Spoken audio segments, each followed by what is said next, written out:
Hey, if you want to see what you get when you want to get the cheapest bidder and save a bunch of money on your drain system, you get this.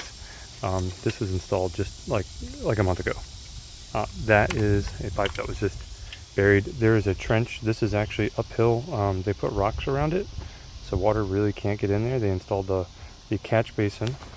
It's actually above the ground level. Check this out. Look on that ground level. So there's the basin up there. There's the ground level.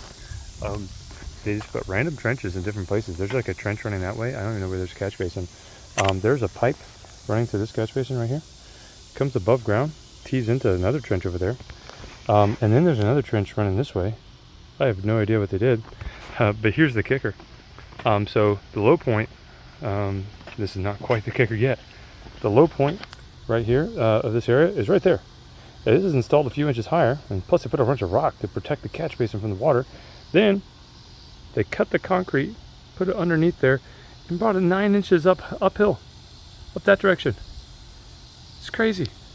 So this is actually the lowest point. All the water's pumping out of here and flooding this whole area.